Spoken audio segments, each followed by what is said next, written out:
अंतःकरण की हमारे स्वभाव की एक एक वृत्ति भोगों में अभी तक लगी रही है। बहुत ध्यान से सुनने योग्य है। समस्त संसार के प्राणी जितने भी हैं उन सब में भोग प्रधानता है।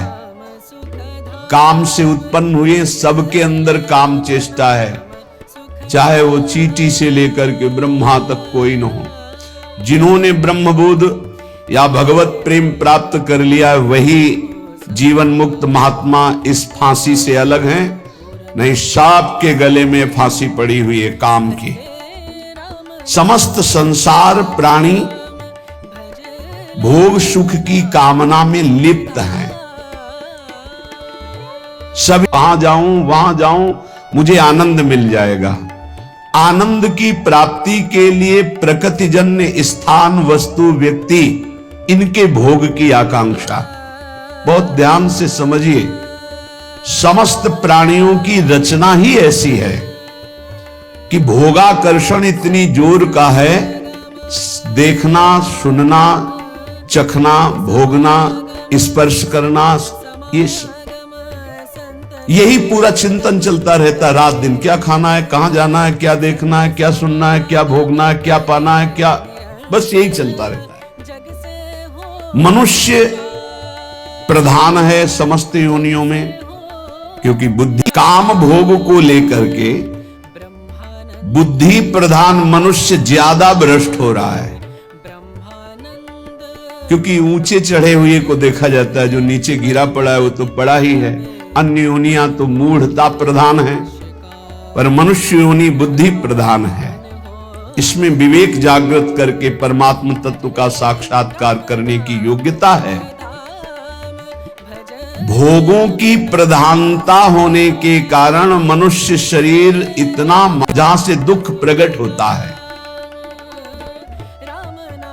यह भोग कामना मनुष्य में जो दिव्य शक्तियां हैं, जो दिव्य ज्ञान है, बहुत ध्यान देने योग्य बात है।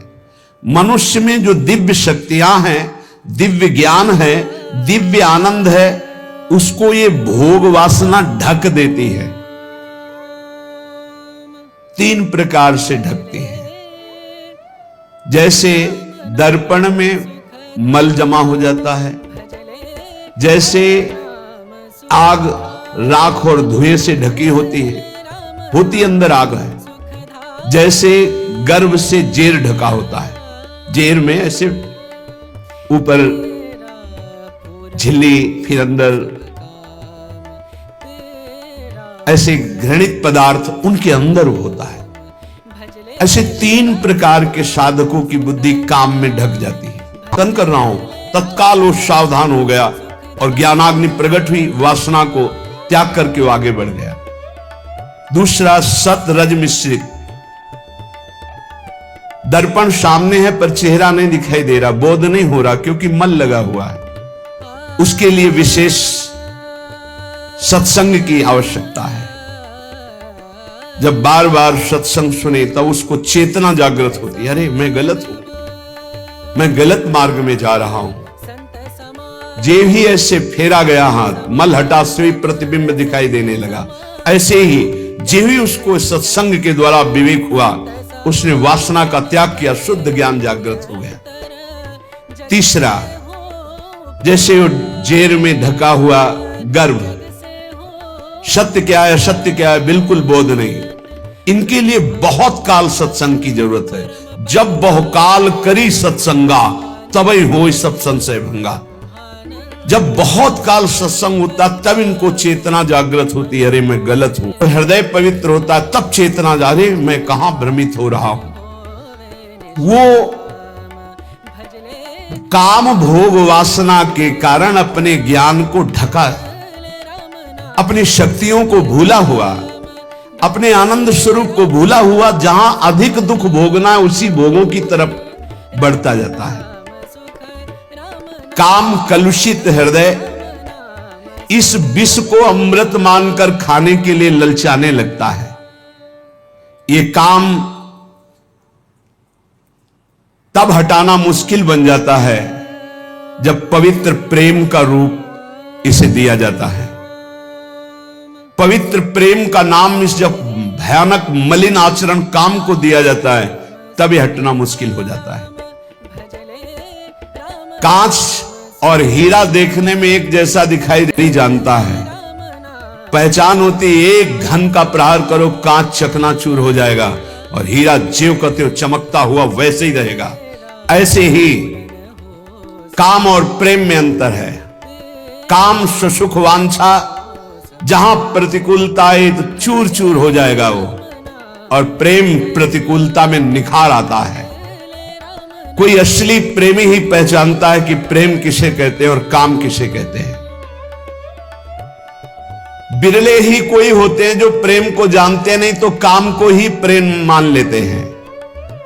प्रेम शून्य काम भाव को प्रेम मानकर जब स्वीकार कर लिया जाता है, तब इसको दूर करना बहुत कठिन होता है, क्योंकि दोष को दोष मान लिया जाए तो निकल जाएगा, गुण मान लिया जाए तो बहुत कठिन होता है निकल पाना। काम अंधा होता है, प्रेम निर्मल तेजोमय भास्कर के समान होता है। जैसे अंधा मनुष्य कम से कम अपने को तो, काम उदय होने पर विद्वान की विद्वता, त्यागी का त्याग, तपस्वी की तपस्या, साधु की साधुता, वैरागी का वैराग्य क्षण मात्र में नष्ट हो जाता है, क्षण मात्र में नष्ट हो जाता है। कामांध मनुष्य अपना तो कल्याण कर ही नहीं सकता, बल्कि उल्टा अपना सर्वनाश कर लेता है। काम की दृष्टि अधा होती है, अधो अंगों में होती है, जनेंद्री में, जनेंद्री की तृप्ति में या और इंद्रियों की तृप्ति में। प्रेम का लक्ष्य ऊर्ध्वतम होता है, दिव्य होता है, चैतन्य घन होता है, और वो सिर्फ श्री कृष्ण से होता है, हरि से होता है। कोई भी कार्य सुचारू पूर्वक ना होना ये बहुत दुर्गति कर देता है। कामेर तात्पर्य निज संभोग केवल, कृष्ण सुख तात्पर्य प्रेम तो प्रबल। लोक धर्म, वेद धर्म, देह धर्म, कर्म, लज्जा धैर्य देह सुख, आत्म सुख मर्म, सर्व त्याग करिए करे कृष्णेर भजन, कृष्ण सुख हेतु करे प्रेमेर सेवन। अतएव कामे प्रेमे बहुत अंतर, कामंदतम प्रेम निर्मल भास्कर। जब मनुष्य की कामना शरीर में केंद्रित होती कि शरीर भोग कर सुखी होऊंगा, उसका ज्ञान ढक जाता है, उसकी दिव्य शक्ति ढक जाती है, उसका आनंद ढक जाता है और बड़ा नीच होता चला जाता है वो। और जब सत्संग के द्वारा हमारी चित्त वृत्ति केंद्रित होती परमात्मा में, प्रभु में, श्री कृष्ण में, श्री हरि में, प्रियाजू में, तब वो दिव्य प्रेम बनता है। प्रेम शब्द केवल भगवत चरणारविंद में जुड़ने से होगा। संसार में प्रेम नहीं होता, काम होता है, राग होता है, मोह होता है, आसक्ति होती है। जिस उपासक को निजेंद्रिय तृप्ति की इच्छा जागृत रहती है, ये खा लूं, ये भोग लूं, ये देख लूं, ये सुन लूं, वहां चला जाए, वहां का खाया जाए, ऐसा किया जाए, वो भोग सुख कामना जितनी बढ़ती, त्यागा शांतिरंतरम, जब भोगों के सुखों का त्याग, तो तत्काल शांति हृदय में, और उस शांति से वो फिर भाव दशा की तरफ बढ़ता है। वो उतना ही महान होता जाता है जो जितना काम सुख का त्याग करता जाता है। जो शरीर भोग सुख को सर्वथा भूल करके एकमात्र परमात्म चिंतन में रमा रहता है, उसे ही महापुरुष कहते हैं। महापुरुष कौन है? जो मदन सुख, जो मोहाशक्ति, महापुरुष है। जिनका आत्म सुख सदा सर्वदा प्रभु के सुख में परिणित हो जाता है, उन महापुरुषों द्वारा जगत का कल्याण अपने आप प्रारंभ हो जाता है। वो जगत बंदनी, उनकी तुलना में कोई भी तपस्वी या कोई भी नहीं हो सकता। जो निरंतर भगवान के चिंतन में डूबे हैं, शरीर सुख के त्यागी हैं, उन महापुरुषों के द्वारा जगत मंगल स्वयं होता है। उनको संकल्प नहीं करना पड़ता, उनकी बराबरी कोई नहीं कर सकता। जो प्रेमी जन होते हैं वो इष्ट सुख प्राणा होते हैं।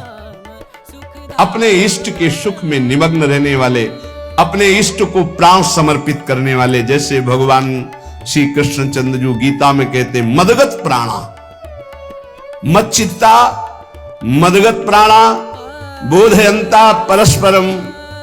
जो मेरे में सदैव चित्त लगाए हुए हैं और मेरे को प्राण समर्पित कर दिए हैं, अब जीने मरने की परवाह नहीं। ऐसे उन महापुरुषों का सहज चिंतन, सहज आनंद भगवदानंद होता है।